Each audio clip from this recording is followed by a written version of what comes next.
नमस्कार, आप देख रहे हैं 4 PM और मैं हूं आपके साथ सिमरन। दोस्तों, शीतकालीन सत्र के दूसरे दिन एसआईआर और संचार साथी ऐप पे विपक्षी सांसदों के हल्ला बोल से न सिर्फ सरकार थर्रा उठी है, बल्कि देश में एसआईआर के अहम मसले और संचार साथी ऐप के जरिए मेगासेस जैसे गंभीर आरोप पे चर्चा कराने के बजाय लोकसभा अध्यक्ष ओम बिरला सदन की कार्रवाई स्थगित कर भाग खड़े हो रहे हैं। बता दें आपको, एक और जहां सुबह से 2 बार सदन की कार्रवाई स्थगित हो चुकी है, दूसरी ओर संसद से लेके मकर दबार तक के वोट चोर गद्दी छोड़ के नारे लगे हैं। संचार साथी ऐप क्या है, कैसे ये लोगों के फोन में जबरन लोड करा के निजता भंग की जा रही है और इसके विरोध में प्रियंका गांधी ने सदन जाते समय क्या कुछ कहा है, इसको पेगासस जैसे गंभीर विषयों से क्यों जोड़ा जा रहा है, सब कुछ आपको अपनी इस रिपोर्ट में बताने वाले हैं। दोस्तों, आज संसद के शीतकालीन सत्र का दूसरा दिन है और पहले दिन जिस तरह से मोदी सरकार ने एसआईआर के मुद्दे पे चर्चा कराने के मामले को खारिज किया था, तभी ये तय हो गया था कि संसद की शीतकालीन सत्र बहुत ही हंगामा खेज होने वाला है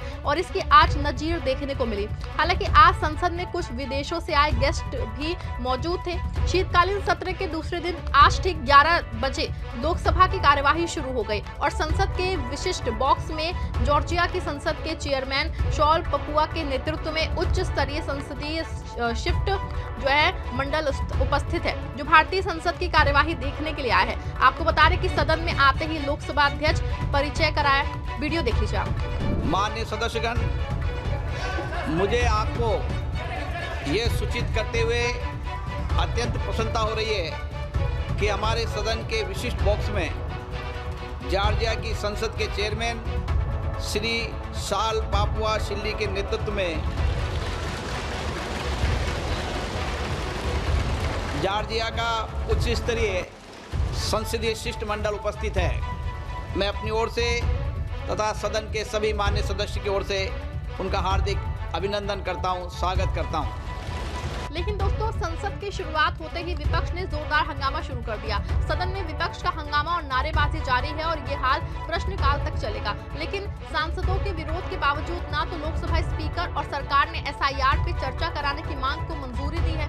आपको बता दें कि विपक्ष पहले ही नियम 267 के तहत एसआईआर पे चर्चा कराने की मांग कर चुका है और आज भी सदन में इस नियम के तहत मांग कराने की चर्चा विपक्षी सांसदों की ओर की गई है। हालांकि कल शाम से चर्चा थी कि संसद में एसआईआर पे चल रहे गतिरोध को खत्म करने की कोशिश केंद्र सरकार कर रही है। सूत्रों के हवाले से खबरें आई थी कि केंद्र सरकार चुनाव सुधार पे विचार कर सकती है और गतिरोध खत्म करने के लिए बीच का रास्ता अपनाने का फैसला ले सकती है। संचार साथी ऐप पे किरण रिजिजू ने कहा कि हम विपक्ष से बात करेंगे, नए मुद्दे ढूंढ के संसद नहीं चलने देगा। गलत। हालांकि आज 11 बजे जब सदन की शुरुआत हुई तो इस तरह की किसी भी चर्चा की बात सामने नहीं आई है, जिसके बाद विपक्षी सांसदों का गुस्सा और ज्यादा बढ़ गया है और प्रश्नकाल में ही वो भारी विरोध करने लगे हैं। और इसके उलट लोकसभा अध्यक्ष ओम बिरला सदन की कार्रवाई 12 बजे तक स्थगित करके भाग खड़े हुए। हालांकि इसके बाद भी विपक्षी सांसदों का प्रदर्शन जारी रहा। संसद के मकर द्वार पे सांसदों ने एसआईआर और वोट चोरी के मामलों को लेकर के जोरदार प्रदर्शन किया है। इस दौरान नेता प्रतिपक्ष राहुल गांधी, कांग्रेस अध्यक्ष मल्लिकार्जुन खड़गे समेत कांग्रेस के सभी सीनियर लीडर मौजूद रहे और एसआईआर के विरोध में जम के नारेबाजी की। एसआईआर पे चर्चा करो, एसआईआर पे चर्चा करो, वोट चोरी बंद करो, वोट चोरी बंद करो, वोट चोरी बंद करो, वोट चोरी बंद करो, वोट चोरी बंद करो। हालांकि एसआईआर के विरोध प्रदर्शन के बीच संचार साथी ऐप पे भी जबरदस्त विरोध देखा गया है। कांग्रेस सांसद रेणुका चौधरी ने संचार साथी ऐप पे स्थगन प्रस्ताव दायर किया है। निजता का अधिकार संविधान के अनुच्छेद 21 के तहत प्रदत्त जीवन और व्यक्तिगत स्वतंत्रता के मौलिक अधिकार का एक अभिन्न अंग है। दूरसंचार विभाग का वो नोटिस जिसमें स्मार्टफोन निर्माताओं और आयातकों को संचार साथी ऐप को इस तरह से प्री लोड करने का निर्देश दिया गया है कि उसे हटाया ना जा सके, इस मौलिक अधिकार का घोर अपमान है और इस तरह का आदेश व्यापक निगरानी को संभव बनाता है और नागरिकों की हर गतिविधि, बातचीत और निर्णय पे बिना किसी पर्याप्त सुरक्षा उपायों या संसदीय निगरानी की निरंतर निगरानी का खतरा पैदा करता है। दरअसल सरकार ने जो है हालिया दिनों में निर्देश दिए हैं कि भारत में स्मार्टफोन में संचार साथी ऐप पहले से इंस्टॉल होगा और यूजर उसे हटा या फिर डिसेबल नहीं कर पाएंगे। मौजूदा फोन में ये सरकार के निर्देश के मुताबिक जरूरी सॉफ्टवेयर अपडेट के जरिए मिलेगा। सरकार के दावों के अनुसार BSNL की ओर से बनाए गए इस ऐप का काम है साइबर सिक्योरिटी और फ्रॉड को रोकना है। ये टेलीकॉम यूजर्स को सिम के गलत इस्तेमाल, मोबाइल चोरी और डिजिटल स्कैम से बचाने के लिए बनाए गए देश भर के सिस्टम का हिस्सा है। ये ऐप आपकी कॉल को टैप नहीं करेगा, ना ही आपके मैसेज को स्कैन करेगा और ना ही आपके पर्सनल डाटा को पढ़ेगा। ये एप्लीकेशन बस टेलीकॉम आइडेंटिटी वेरिफिकेशन और डिवाइस रजिस्ट्रेशन पे फोकस करता है। संचार साथी ऐप की सबसे जरूरी फीचर्स में से है कि ये यूजर और सरकार दोनों को ये दिखा देना कि एक ही पहचान के कितने मोबाइल नंबर लिंक हैं। अगर किसी ने भी आपके आधार या फिर किसी आईडी का इस्तेमाल करके धोखे से सिम कार्ड को रजिस्टर किया है तो आपको इस एप्लीकेशन के जरिए तुरंत उसका पता चल जाएगा। इसके बाद आप शिकायत कर सकते हैं और उस जो है बिना इजाजत वाले नंबर को डीएक्टिवेट भी करवा सकते हैं। हालांकि ऐप से निजता का खतरा भी है।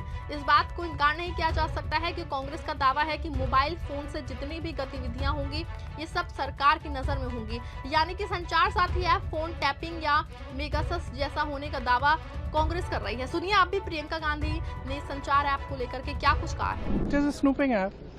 I mean, clearly, it's ridiculous. Now, where else do they want to, I mean, citizens have their right to privacy. Even all of you must be having a right to privacy to send your own messages to family, friends, without the government looking at everything. It's not just one thing. It's not just snooping on the telephones. It's overall. They are turning this country into a dictatorship in every form. You ask me every day why Parliament is not functioning. It's not functioning because they are refusing to talk about anything. So it's very easy to blame the opposition, but the fact is they are not allowing any discussion on anything, and that is not democracy. A healthy democracy demands discussion, and everybody has different views. You hear them out. Priyanka ji, आपकी party ने क्या मांग करेगी? संचार साथी app को वापस लिया जाए, मैम, एटलीस्ट रोल बैक करना तो चाहिए। अभी मैंने सबसे बात नहीं की है, तो आज शायद वो चर्चा करके अपना डिसीजन लेंगे कि हमारा क्या स्टैंड है। लेकिन national security, so that cannot be an issue. The fraud will be easy to report. The government for national security. Yeah. But that's a very fine line, no? It's a very fine line between fraud is easy to report and we can see everything that every citizen of India is doing on their phone. So that's not how it should work. Okay. There should be an effective system to report fraud, and we've discussed this at great lengths on cyber security and this and that, and definitely there's a need for cyber security, but that doesn't mean that it gives you an excuse to go into every citizen's telephone.